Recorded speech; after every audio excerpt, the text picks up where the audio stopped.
this piece is the sort of the recapitulation section of Movement 1. So it's a culmination of two different sections that I've previously discussed. And I also discussed in a previous video what my initial idea for this was, which was just to have them replay in their entirety over the top of each other, which didn't work due to One Piece being at a different tempo, having different time signatures, very different rhythmic feels. So what I tried to do in this is blend them in a way that felt a bit more natural. So the first section of this piece highlights the first section of the heavy piece, which is the first theme that I brought up. So I'll just give you some context of that.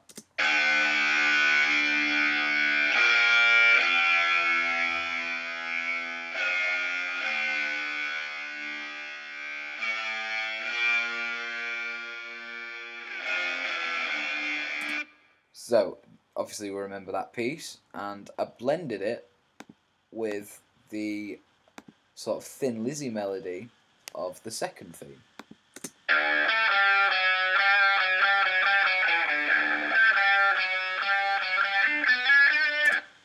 So you can hear those two playing separately there, but when we put them in with the drums and the bass, it sounds like this.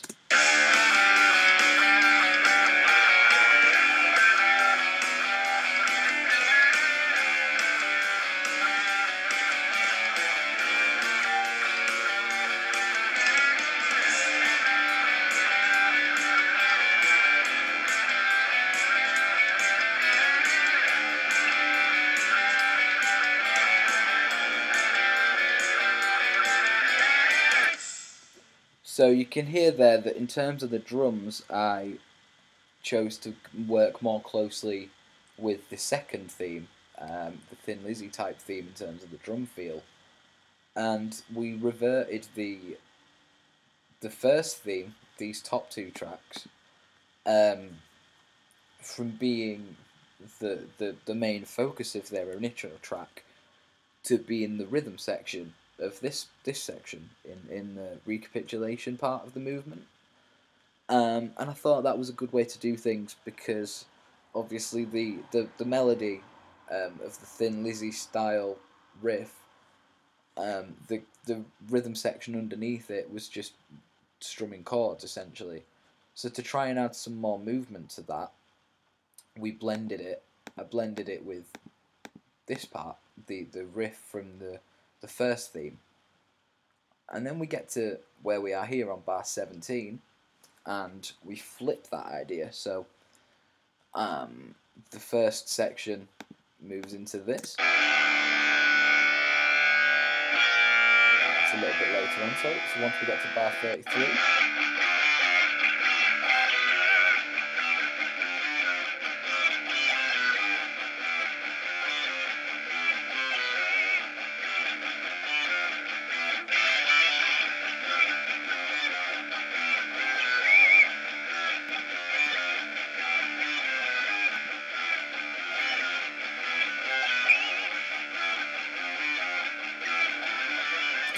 And to accompany that, we add in the verse part from the second theme.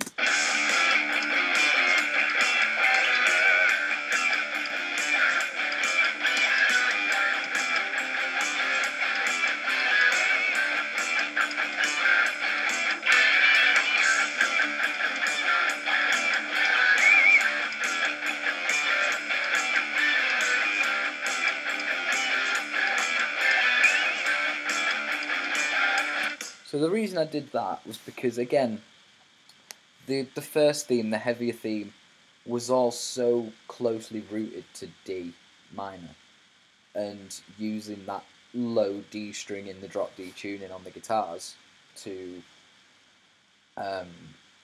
sort of give it that aggression and that punch. Whereas the second theme,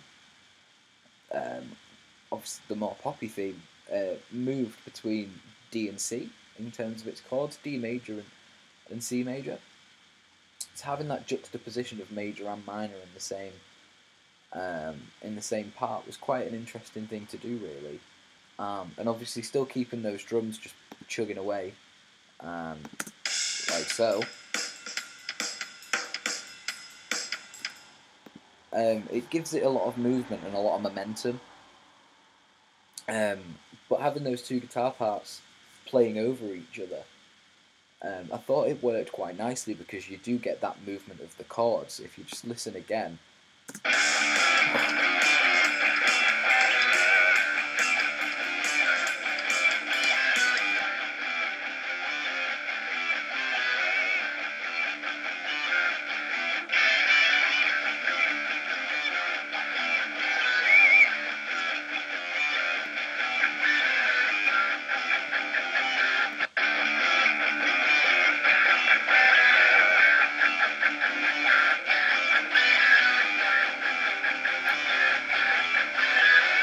So you get that sense of when it moves to C, and it's a really interesting movement. It feels like it adds width to the composition, in my opinion.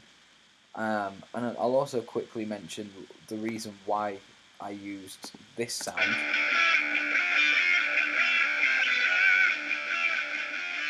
To blend with this.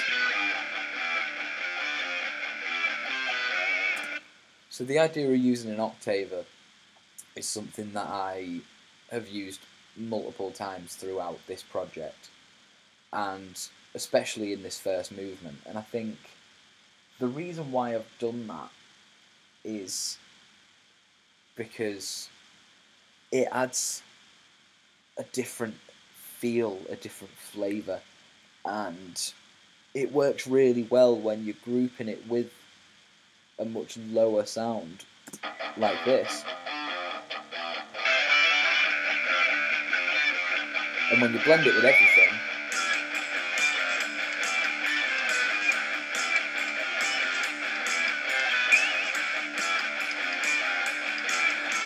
it just works really nicely, I feel, and it's something that it was really effective to use in this specific piece.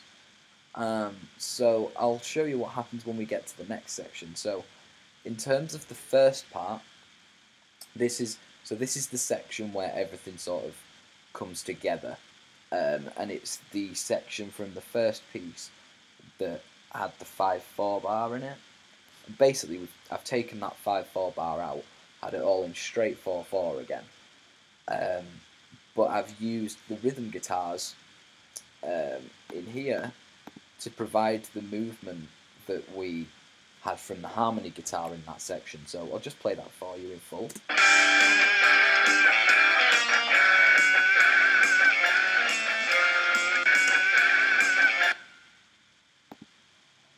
So in terms of root notes on these rhythm tracks, it starts on D, then to C sharp, then C,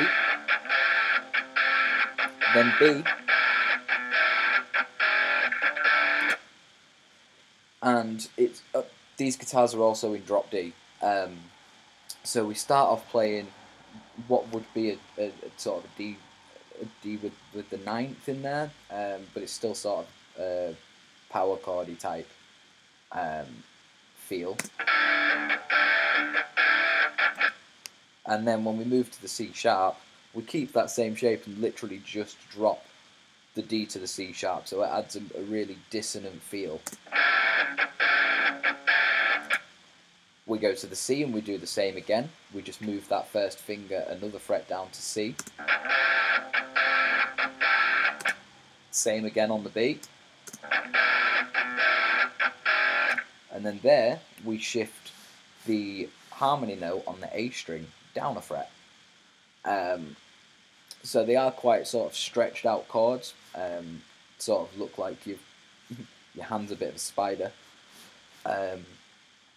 But what those chords do is they add dissonance, they add a harmonic quality of, it's not just a basic major or minor chord. you're adding sus chords and ninths and, you know, some different harmonies that you wouldn't normally experience. And when you blend them in with everything,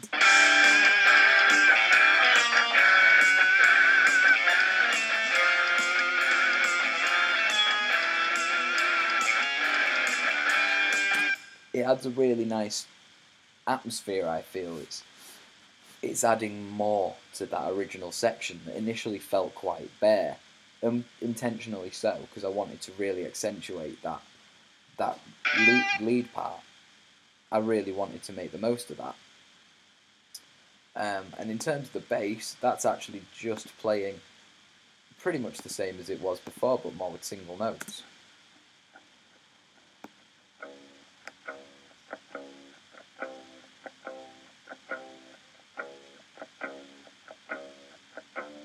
Really simple, just D, C sharp, C, C sharp, D.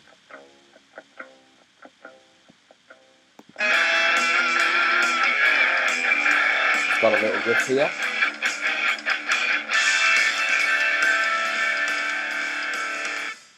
So that little riff, it's very simple. I just wanted to add something that was heavy and just led you into the final little piece, which I'll talk about in a second.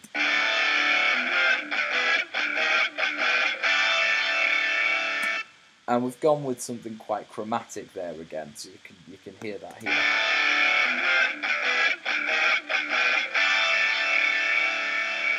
And we blend it with the other two guitars.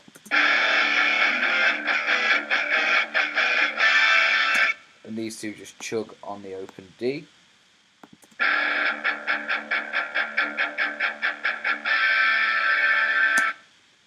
And then here we have a drum fill in this gap here.